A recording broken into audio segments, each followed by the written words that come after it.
Кантсе да эне да баланы урандылардан түшүп атканда үстүнөн коргологондо үйлөрдүн көбү ураган, свет жок, суу жок, ошол эле убакта байланыш дагы жок болчу.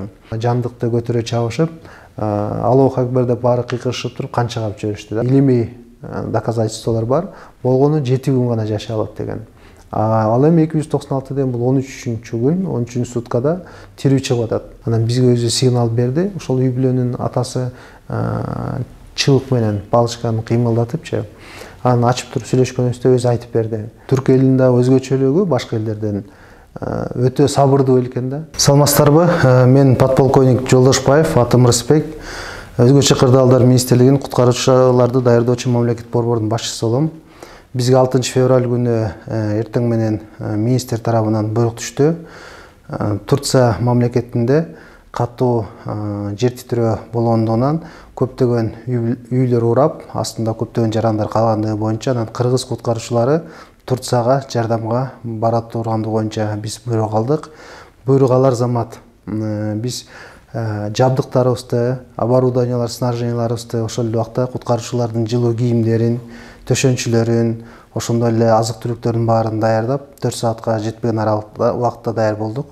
Биздин министрибиз Болбек Эргешевич ошол 6 февраль күнү биздин борборго келип, Садовой айылына биздин даярдыгыбызды көрүп текшерип, жалпы менен 41 куткаруучу бара турган болдук. Бизден башка Бишкек шаарынан 13 куткаруучу, Ош шаарынан эртеси күнү 7-синде 10 куткаруучу чыга турганы белгилүү болду. Жалпы 67 куткаруучуга мени башчы кылып дайындап, Турция мамлекетине жөнөтүштү. Биз 6 күнү кечинде кадимки эле рейсовый самолет учак менен учтук Стамбулга.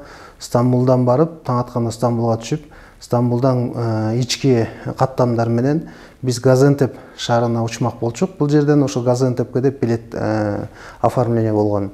Тилекке каршы Газиантеп шаарына эмес, биз Турция мамлекети тарабынан Кахраман-Мараш шаарында акыбал жагдай оор болгондуктан биздин куткаруучулар ошол жака барып иштеп берүүсүн суранып, биз рейсти кайра Газиантептен Кахраман-Мараш шаарына алмаштырып, ошону менен кечке рейсти күтүп, кечке мал биз Кахраман-Мараш шаарына учуп жөнөдүк.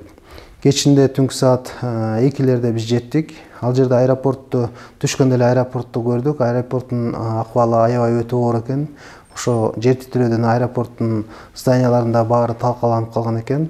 Рейстерди принимать эткен жагынан ошо взлётный полосага эле самолет барып отурганда биз ошол жерден самолеттен өзүбүз түшүп, өзүбүздүн жүктөрүбүздү өзүбүз алып, кадимкидей эле. Анан ал жерден көпкө бир топ күтүп калдык. Бизди тоскон эч ким болбогондуктан биз элчиликке чалып, элчиликтен Анталия шаарынын консулу Рустам Анарбекович деген биздин консул келип бизди тосуп алып, ошол Кахраман-Мараш шаарындагы өзгөчө кырдаалдар, ал жерде отдельный министрлик эмес, бул ички иштер министрлигинде турат, Афат деген атайын бөлүгү бар. Ошол Афат центрге биз жалпы 67 куткаруучу бардык. Ошол убакта уже түнкү саат 2-ден өтүп 3-кө жакындап калган. Биз ал жерде Афат центрдин жетекчилиги менен таанышып, бир сыйра жолугуп, ал жерде да акыбал өтө оор экен. Бүт урап калган көп эмелер, ал жерде дагы аябай сырттан келген элдер, ыктыярчылар өтө көп экен. Кахраман-Мараш шаарына биз барганда бүт коммуникациянын баары иштен чыккан. Үйлөрдүн көбү ураган, свет жок, суу жок, ошол эле убакта байланыш дагы жок болчу. Анан таңгамал 4-кө чейин биз ошол жерде жүрүп, биздин багы рейс менен келе турган багажыбызда кечиккендиктен биз ал жерде 2 саат таң атырып, таң аткандан кийин бизге лагерден жер көрсөтүп берди. Россия Федерациянын куткаруучуларынын жанына биз лагерибизди жайгаштыра турган болдук. Анан ошол жерде ошол күнү эле саат ошо 7 февралда саат 11-лерде биздин биринчи алгачкы куткаруучуларыбыздын баардыгын алып, мен жерине Завалга жөнөп кеттик автобус менен. Барып жеринде көрдүк, акыбал өтө оор экен. Бизге 9 кабаттуу 3 домдон турак жай толугу менен кыйрап калган объектиге апарып көрсөттү. Ал жерде Россия Федерациянын спасательдери менен биз чогуу жумуш баштадык. Биринчи жумуш баштаганда өтө кыйынчылык болду. Себеби ал жерде каза болгондорду биз сураштырсак, ошол 3 домдо 80ден ашык, 90-100гө чейин ошол жерде жашоочулар бар деп айтышты. Анан тирүү калгандары да бар экен. Ошолор менен туугандары бар экен. Алар менен сурамжылоо иштерин жүргүздүк. Кайсы тарабында, кайсы жакта канча киши бар экен деген. Биз барганда эле көрдүк, бир 3 адамдын дене мүчөлөрү сыртка чыгып турган жерлери бар экен. Баягы аябай эң астында катмарларда экен. Көрүнө эле турду, бирок аны эч ким алып чыгыша алган эмес экен. Биздин 67 куткаруучунун ичинде кинологторубуз да бар болчу, 2 кызматтык итибиз бар болчу. Мен ошол жерден ар бир группа кылып бөлүштүрүп, ар бир группанын составына, куткаруучулардын тобуна бирден кинолог, андан сырткары бирден фельдшер, ошондой эле бирден тилмештерди кошуп, ошондой группаларды мен формировать этип туруп, анан ар бирине участоктарды бөлүп бердик. Менде көбүнчө бардык общий координация жумуштары болду. Мен жетекчи катары ар бир топко эмне жумуш аткарарын, кандай кылып куткаруу иштерин жүргүзөрүн, кандай кылып биз чалгындоо иштерин уюштурарыбыз. Ошол жерде чалгындоо топторун бөлүштүрүп, ит менен сразу ит таап кеткен жерлерге, ит сигнал берген жерлерге обозначенияларды, белгилерди коюп баштадык. Ошол эле убакта мен инженерный техника сурадым, экскаватор сөзсүз керек деп. Экскаватор анан самосвалдар дагы уже акырындан келип баштады. Аны да топторго бөлүштүрүп берип, улам урандылардын чекесинен карап тазалап, жүктөп сыртка ташып аттык. Ошол эле убакта эми багы биз ситуационный схеманы картага түшүрүп, ал жерде өзүбүз чечим кабыл алдык. Түн убак болгондуктан жашоочулар ошол маалда бардык үйлөрүндө, спальняларында уктап жатышканда бул жер титиреген. Анан урандылардын астында мен указания бердим, багыттарды бердим ар бир группанын башчыларына. Экскаватор менен иштеп жатканда кандайдыр бир баягы жатаканадын кандайдыр бир буюмдар, ошол эле пастилдер болобу, бир чегеси көрүнсө, касканда экскаватор токтотуп, ошол жерди кол менен казып бертер чыгарганга тапшырма бердик. Ошол эле убакта сырттан көрүнүп жаткандарды да биринчи кезекте аларды чыгардык. Бирок тилекке каршы бардыгы жансыз. Жансыз денелер чыгып атты. Ошентип ал объектиде 3 күн иштедик. 3 күндүн ичинде жалпысынан ошол объектиде 82 жансыз денени чыгардык. Биринчи объектибиз болчу, бул 12 Субхат махаллясы деген объект болчу. Анан ал жерден мен 2 топту алып, бөлүп калган топтордун баарын калтырып, ошол жерде иштей бере турам. 2 топту алып туруп, Бабылжан деген махаллясы бар экен, ошол жерден бизге штабтан дагы участок сурадык эле. Жаңы объекттин координаты берди. Ал жерден биздин куткаруучулар дагы жерине жеткирип, көрсөтүп, жумуштарын баарын уюштуруп, таштап, анан калган объектилерге жөнөдүк. Ошондо биздин куткаруучулар башында 3 смена менен иштеп атты, 8 сааттан. Анан баягы уже күндөн күн өткөн сайын башка жактардан дагы мобилизация болуп келе баштады, өздөрүнүн куткаруучулары, техникалар көбөйө баштады. Уже элдин жашоосу шаарда акырындап башталды. То есть бул жерде биздин жол каттамдарга да уже пробкалар жарыла баштады. Ошон үчүн мен түнкү жана күндүз эки эле сменге өткөрдүм. 12 сааттан иштегенге биздин балдарды лагерге дагы тиешелүү шарттардын баарын уюштуруп бердик.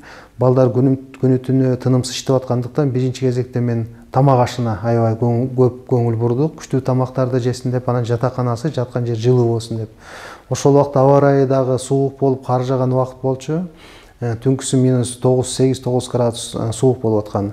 Жаткан жерлерин жылуулап, балдардын курсактарын тойгузуп, ошол жерде жумуштуу жеринде көзөмөлдөп, контролдоп, анан бири-бирибиз менен радио байланышта болуп атты. Радио байланыш менен дагы мен общий координацияны жүргүзүп жаттым.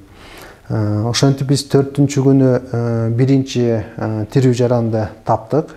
Бул жергиликтүү түрк куткаруучулары менен чогуу биргеликте, бул биринчи ошо 12 Субхат махаллясындагы объекттен бир жаран тирүү чыкты. Ошондой эле дагы бир 2 ит таптык, завалда урандылардын астынан. Бирөөсү тирүү, бирөөсү жансыз экен. Ошентип жалпы биринчи объектиден 82 жансыз денени чыгарып туугандарына өткөрүп бердик. Чындыгында мендеги барган куткаруучулардын ичинен дагы 1-2 жыл кызмат кылгандары бар эле, опыттары аз болчу. Булардын да моралдык, психологиялык жактан чындыгында даяр эмес болчу. Аларга дагы жеринде көрсөтүп, баягы чыгып аткан жансыз денелерди сөзсүз түрдө жүзүн жаап, үстүлөрүн жаап, балдарга иштегенге да ыңгайлуу шарттар түзүп берип аттык. Анан ал жерде күн сайын биз инструктаж деп коебуз, балдарга инструктаж өткөндө жеткирип аттык. Мына жээгинде отурганда, от жагып отурган ошол каза болуп калгандардын туугандары күнү түнү кетпей ошол жерден Кудайдан тилеп отурушту да. Ошон үчүн балдар кыргыз куткаруучулар өзүнүн жакын адамын издегендей болуп, тигил жакта жакындары күтүп тургандайларды көрүп, баягы баш отоо менен тайманбастан өздөрүнүн эрдигин көрсөтүп, чарчабастан кыракылыгын көрсөтүп иштеп атты да. Аны түрк элдери көрүп турду, ушунчалык ыраазы болуп атты биздин балдарга. Экинчи объектиде ал жерде дагы уже 5 суткадан кийин ал жерден дагы тирүү адамдарды таптык. Биринчиси 22 жаштагы тирүү аялды таптык. Ал жерде дагы тапкандан кийин туугандары, коңшулары, карап турган түрк элдин баары сотко телефондоруна тартып, соцсеттерине кетиришти. Ушунчалык эмоция башкача болот экен тирүү тапканда. Бардыгы жабылып, биздин куткаруучуларды алкап, кучактап, өбүшүп, көтөрүшүп, сүйүнгөнүнөн тим эле Аллага жалынып, анан ошол жерден дагы бир жандыкты көтөрө чабышып, Аллаху акбар деп баары кыйкырышып туруп канча кап жиберишти да, муздап жиберишти. Ошондо да аябай башкача сезимдер пайда болду бизде. Бул түн жарымдагы болуп аткан иш-чаралар. Андан кийин дагы 2016-жылкы жаш баланы тирүү алып чыктык. Ал энеси, апасы менен ошол жерде чогуу жатып, залдын ичинде. Бир тууганы апасы каза болуп калган, а тиги бала тирүү экен. Ошону дагы таап чыктык. Эң кейиткени бул биздин куткаруучуларга ушу жаш балдардын аябай көп каза болгондугу, апасынын кучагында, апасы кучактап баягы кантсе да эне да баланы урандылардан түшүп атканда үстүнөн коргологон да. Ошентип чогуу кучакташып жатып каза болгондугу, урандыларды ачып издеп атсак, баланын баягы колу, жаш баланын, кичинекей баланын колу чыгып калганда ушунчалык аябай оор эмелер келет экен. Чындыгында өтө көп жоготуу болду. Мына түрк элинде 40 миңден ашып кетти. Бардыгына сабырдуулук каалап кетебиз. Ошо каза болгондорду Алла ырайымына алсын. Түрк элинин да өзгөчөлүгү башка элдерден өтө сабырдуу экен да. Канча жакын адамдарын жоготса да өтө сабырдуулук менен, түшүнүү менен, баягы чыдамдуулук менен бардыгына чыдап күтүп турду качан чыгарын. Анан бизде дагы келип менин жакынымды таап бер же менин баламды таап бер деп туруп мындай алкып жулкуп эметкендер болгон жок да, эч качан андайлар болгон жок. Бардыгы түшүнүү менен карап чыдап турду. Ошо Алла Тааладан тиленип тирүү чыгып калса экен деп. Анан биздин врач фельдшерлерибиз дагы каза болуп калгандардын жакындары өздөрүнүн баягы тууган уруун сөөгүн көргөндө өзүн жоготкон көп болду. Анан фельдшерлер аларга жеринде дагы психологиялык помощторду жардам берип атты. Ошентип баш аягы биз Кахраман-Мараш шаарында 10 күн иш жүргүздүк. 10 күндө 178 жансыз денени жана 5 тирүү адамды биз куткардык. 10 күн бүткөндөн кийин биздин министрибиздин буйругуна ылайык Кахраман-Мараш шаарынан Хатай шаарына жөнөп кеттик. Ал жерде да 3 күн издеп куткаруу иш-чараларын жүргүздүк. Ал жерде да өтө табышмактуу, өтө мындай чоң иш эрдик болду. Себеби 296 саатта буга чейин башка куткаруучулар карап кеткен объектиден биздин кыргыз куткаруучулары менен биз тирүү жандуу 3 жаранды биз таап завалдын астынан куткарып чыктык. 296 бул адам завалдын урандылардын астында эмес, ачык жерде, мына өзүңүздөр жакшы билесиздер, медициналык жактан бул боюнча атайын илимий доказательстволор бар. Болгону 7 күн гана жашай алат деген. Ал эми 296 деген бул 13-күн, 13 суткада тирүү чыгып атат. Бул өтө баягы Алла Тааланын керемети болду. Бул эми орусча айтканда чудо болду да. Тирүү чыккан. Бир үй бүлө экен ал жерде. Биздин куткаруучулар бир кемпирдин ушул жерде баласы сурангандыктан ошону карап издеп атып, бир тирүү семья таап алдык. Семьяда 5 жаран экен, ата-энесинен башка 3 баласы бар экен. Тилекке каршы 2 баласы биз алып чыккан убакта уже үзүлүп калган. Ата-энеси тирүү болчу, анан кичинекей баласы тирүү экен, пульсу бар болчу. Ал ошолордун баарын биз үчөөнүн тирүү куткарып алып чыгып бердик. Ал жерде дагы өтө резонанс иш болду. Бардык семьялар барып таң калышып, кантип таптыңар, кандай аппарат менен таптыңар, кантип билдиңер ошол жерде тирүү жаран болгон экен деп аябай көп журналисттердин кызыгуусу болду. Бизден аябай көп интервьюларды алды. Биздин лагерге чейин келип ар бир куткаруучудан алып атты. Кантип таптыңыздар? Чындыгында биз ошол жана кемпирди деп айттым го, ошону издеп атып, ал жерден баягы үндү угуп калдык да, добушу угулуп калды, адамдын добушу. Анан барып тыңшасак, чындыгында адам ошо ичинен чыгып атканын байкап, анан ал жерден сразу экскаваторду токтотуп эле ошол жерде казып, анан бизге өзү сигнал берди. Ошол үй бүлөнүн атасы чыбык менен балычканы кыймылдатыпчы анан ачып туруп сүйлөшкөнүбүздө өзү айтып берди. Жалпы 5-өөбүз, 2-өө каза болуп калды, 3-өөбүз тирүүбүз деп. Анан алып чыгып мед кызматкерлерин өткөрүп бердик. Тилекке каршы кийин бизге айтышты, ошол пульсу менен табылган баласы да каза болуп калыптыр деп. Ошол жалпысынан биз Турция мамлекетинде 13 күн издөө иш-чараларын өткөрүп, 8 жаранды тирүү куткардык. Ал эми 198 жарандын жансыз денелерин таап өткөрүп бердик. Мен ойлойм, бул жасалган жумуш өтө чоң бир жумуш болду. Жашоодон үмүтү үзүлүп калган жарандарыбызга экинчи жашоо тартууладык. Алардын дагы ден соолуктары чың болсун, мындан ары жашоолорунда эч кандай ушундай кыйынчылыктар болбосун.